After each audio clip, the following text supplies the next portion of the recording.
ku yi subscribe sannan ku danna ƙararrawar sanarwa domin samun nishaɗantuwa, faɗakarwa da ilmantarwa.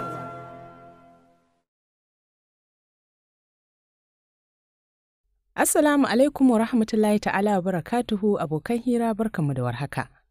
Barkanmu da sake saduwa da ku a cikin wani sabon labarin namu kamar da yadda yake bisa al'ada. Yau na zo muku da labari mai suna ta'adin zumunci, wanda Sarayya Ɗahiru Gwaram Mrs. M.I. Nashe ta rubuta, kuma shine karo na farko da za mu fara karanta labarinta. Amma kafin mu shiga cikin labarin ta'adin zumunci, ina so na ɗan yi wani tsokaci game da labarinmu na baya da muka gama karantawa, wato tsakaninmu. Kun ga a labarin tsakaninmu? Akwai wani babban darasi guda ɗaya da ya kamata a ce mata mun ɗauka. Kun ga halayya Aisha? Ko in ce Tasha kamar yadda mijinta yake kiranta? Halayya ce wadda ya kamata a ce kowace mace ta rungume ta. Don a ɗabi'unta, a haka ta siya kanta daraja, girma, ƙima a gurin mijinta, wanda har ake ganin kamar mijinta yana tsoronta. Duk mace tana son ta ga mijinta yana girmama ta, yana jin kunyata, yana yin kafa-kafa da ɓacin ranta. Amma da yawa ba su san yadda za su jawo kansu wannan ƙimar ba. Kun ga haƙuri, kawaici, yana sa namiji ya ji kunyarki, yana sa namiji ya ji tsoron ɓacin ranki. To ina fata za mu koyi da halin Aisha domin mu samu daraja da ƙima a gurin mazajenmu. Yanzu bari in da kan labari. Bismillahirrahmanirrahim. Ta'adin zumunci. Labarin ya fara kamar haka, kuma daga jin sunan labarin, kun san cewa za a ɗauki darussa da dama a ciki. Sunana Aisha Sani Toro, amma mafi yawa da Yabi ake kirana a dalilin mahaifiyata ta yi aikin hajji da ni a cikinta. Mama ce kawai ba ta kirana da haka, sai Asiya, saboda tana adawa da Yabi tunda ana nufin nima hajiya ce. Gidanmu babban gida ne a garin na Toro, domin ko yaro ƙarami ka tambayi gidan Marna zai nuna maka. A dalilin asalin kakanmu da ya zo daga Kano ya fara kafa wannan sana'a a garin. Fiye da shekaru 70 kenan, amma har yau ba a juya sana'ar baya ba. Dole dai an zamanantar da ita, ba kuma cikin gidan ake yin ta ba saboda warinta. Gidanmu babban gida ne ƙwarai da gaske. Idan na ce babban gida, ina nufin mai ɗauke da ahali daban-daban masu yawa. Ko a ƙofar mahaifinmu Alhaji Sani baban Marna da shi ne babba mata 3 ne. Hajiya Habiba ita ce uwar gidan mahaifinmu, mace mai ƙifaɗi da kutungwila. Duk wani rikicin da yake ƙofarmu da ma cikin gidan tana da sa hannu. Ta tsani ta ga kowane irin ci gaban ɗan wata sai nata yaran kawai. Sannan komai cikin dabara da girma take yinsa.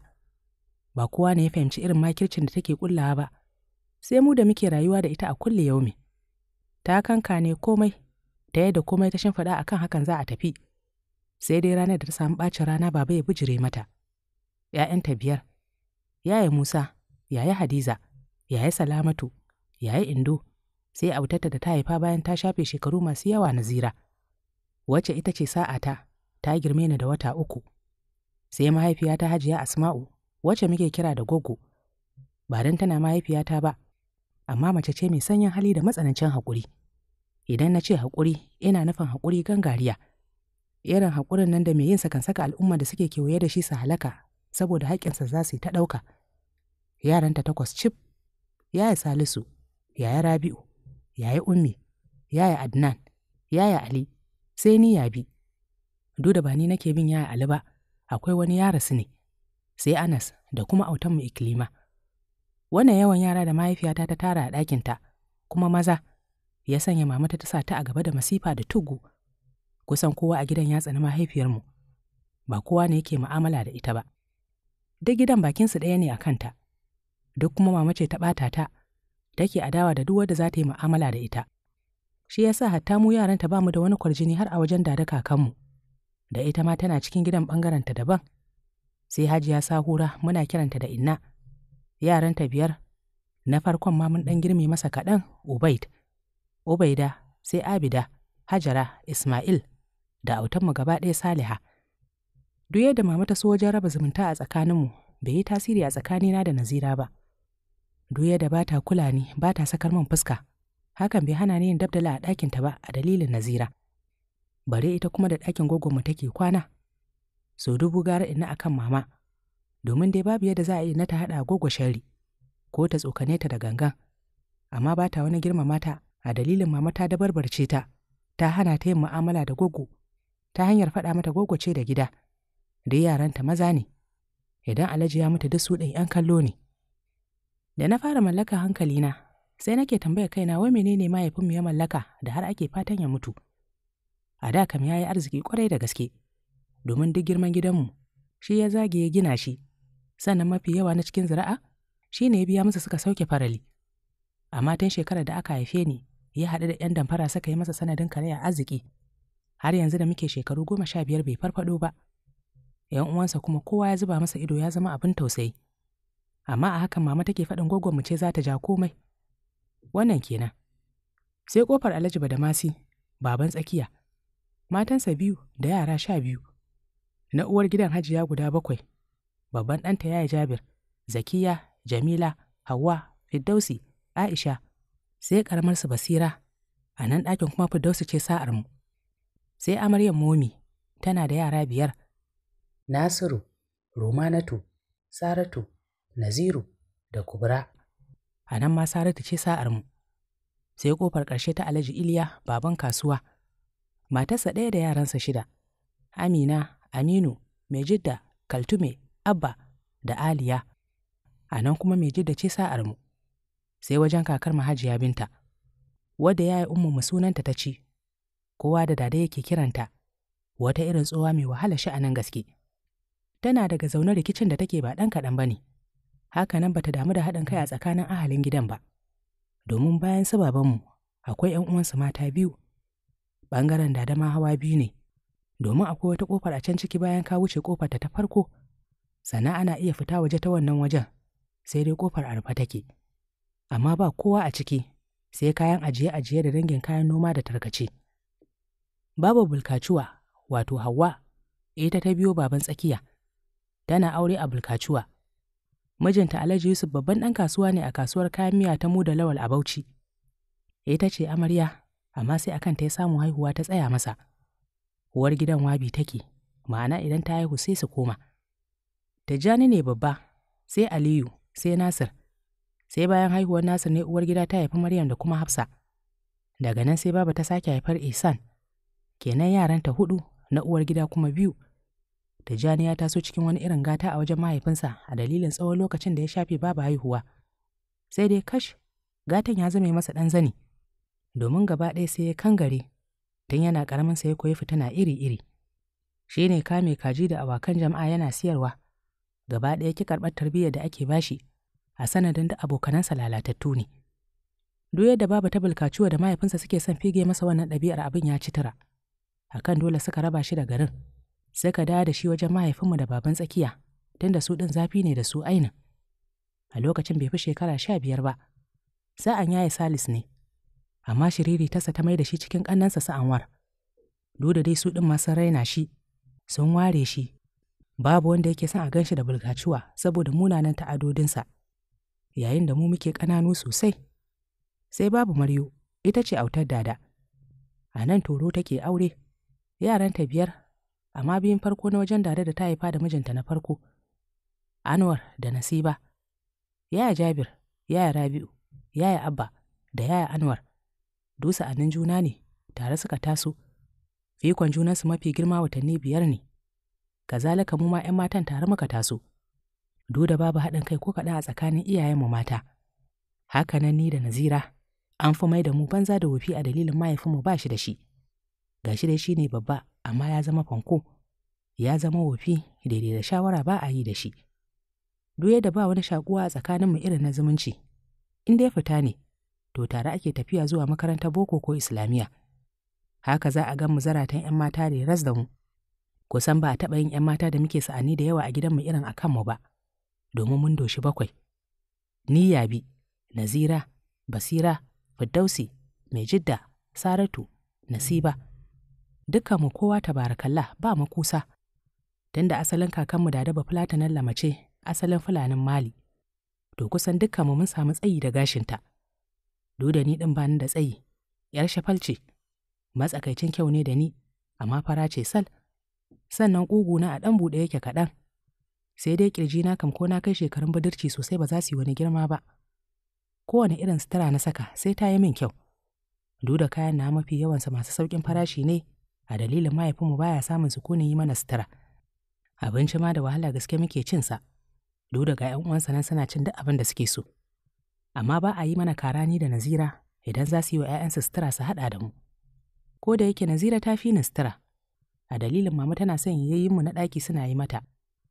Yaya Salamatu tana ɗan yin kara tana ba da kwance har da ni, da yake babu laifi mijinta yana da ɗan rufin asiri. Amma mama ba ta bari a bani, sai dai da yayar ta fahimci haka, sai take bani a ɓoye, tana faɗin ba sai na faɗa ba. Ni kuma ba na iya yin shiru sai na nuna mahaifiyarmu. Ita kuma sai ta san yadda ta yi mata godiya, tana kuma jan hankalina na kula da ita. Sosai nake ganin kirkin Yaya Salamatu. Duk da dai sai ta zaɓe mafi kyau ta ba Nazira, ni kuma ta bani safa-safa. Amma dai ta ƙoƙarta a yadda mutanen yau suka ɗauki 'yan ubanci. Yayata da muke ɗaki ɗaya ita ma tana cikin matsanancin babu. Domin duk talaucin gidanmu, a hakan gogo take tara mata ƙanzo don ta ci ita da yaranta. Wani irin bahagon miji take aure, bai san haƙƙin komai ba sai haƙƙin auratayya, don da kusan duk shekara 2 suke haihuwa ita da uwar gidanta, kamar masu gasa. Don ma yanzu uwar gidan ta daina yi. Hatsin da za a yi tuwon dare kawai zai bayar, daidai da na ce fanan miya mace ce za ta yi.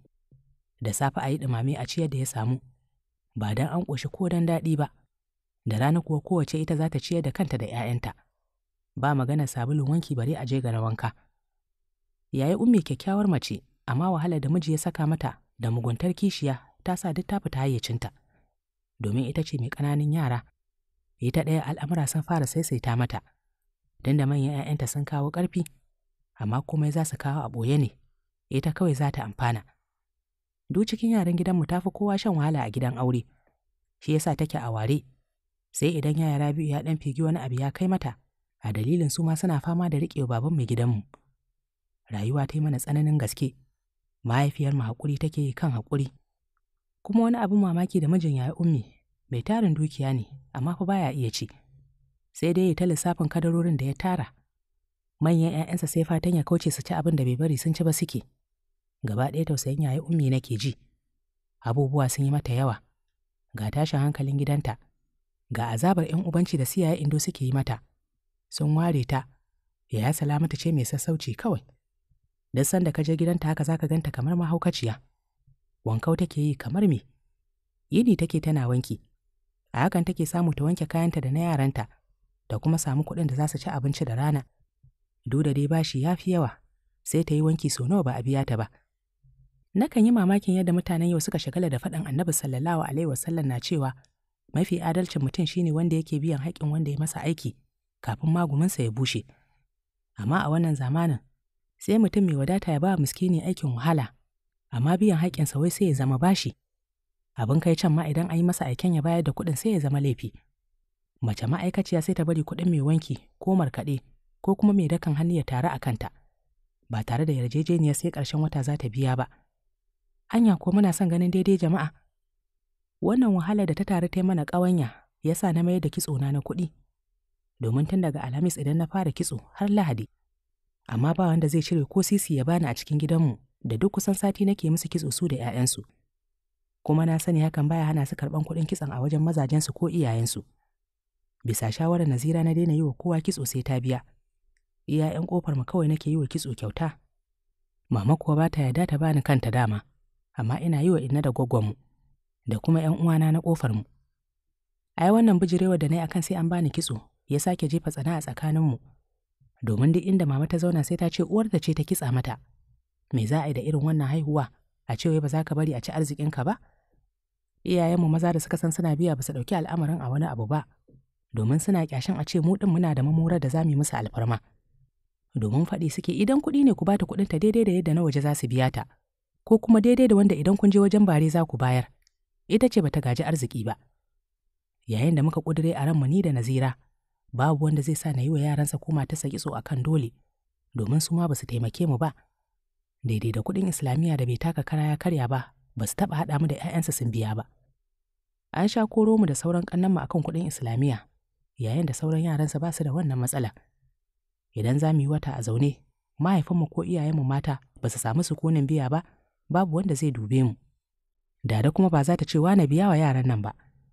ita kanta ta manta irin daɗin da babanmu ya jiyar da ita. A yanzu kam ta mai da shi da dukkanin ahalinsa kamar wasu barori a cikin ahalinta. Tarin baban kasuwa ya fi magana babanmu sau 1000, tunda shi ne ya fi kowa rufin asiri, sai baban tsakiya. A batun soyayya kuwa kowa shaida ne, Dada ba ta haɗa lamarin yaya Anwar da Tijjani da kuma Nasiba da kowa. Sun fi kowa lasisi a gidan. Ga su dai ba 'yan gidan ba ne, tunda iyayensu mata ta haifa, amma sun fi mugata da gadara a gidan. Yanzu nan Dada za ta hau ihu, matuƙar aka taɓa ɗaya daga cikinsu. Sai yaran baban kasuwa, sai na baban tsakiya. Hakan dai hawa-hawa abin yake. Canjin da nake samu a kitso ba ƙaramin taimako na yake ba. Haka gugu tana yin kokon safe, muna samu mu sha a ciki, har wata rana ma a kai wa yaya Ummi. Asusu na siya nake ɗan tara wani abu, domin ina matuƙar jin haushin yadda mu da gwaggonmu muke koma baya a gida. Yaranta maza an ɗora musu nauyi mai yawa. Yaya Salisu ne kawai ya aure, shi ma ba wadatar ne da shi ba.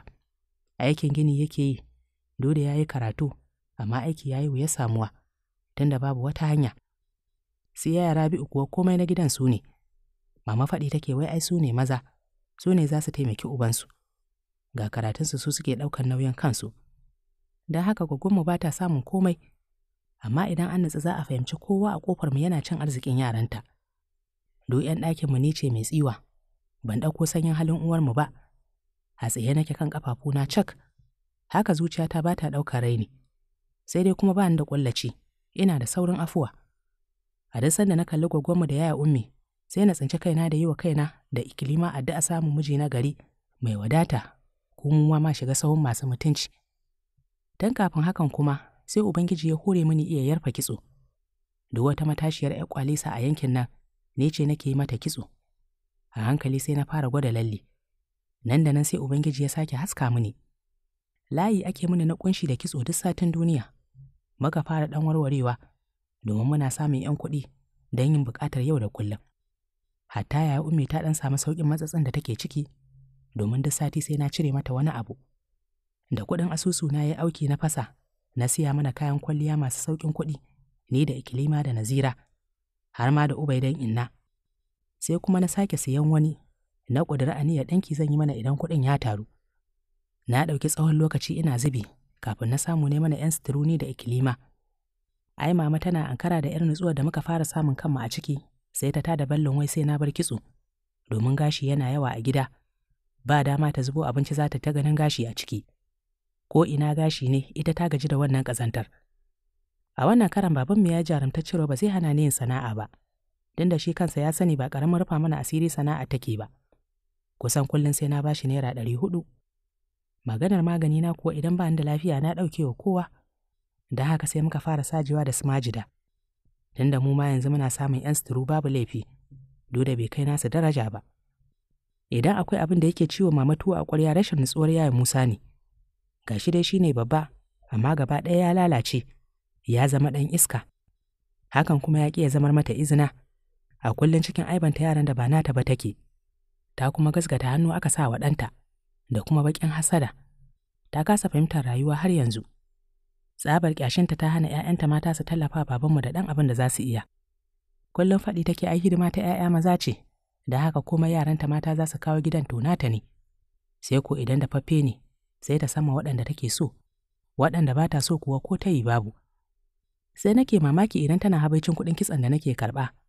Wai gogo ta kasa bari a mori haihuwata, ko ita wa ta bari ya mori ta haihuwa? Ko babanmu da ya mata hidimar yaran, ba dai ta sa saka masa wani abu na tallafin gida ba, don da yana da ƙananan yara. Idan ma sun yi hankalin kawowa, to fa ita ce a haƙwa a kan kayan.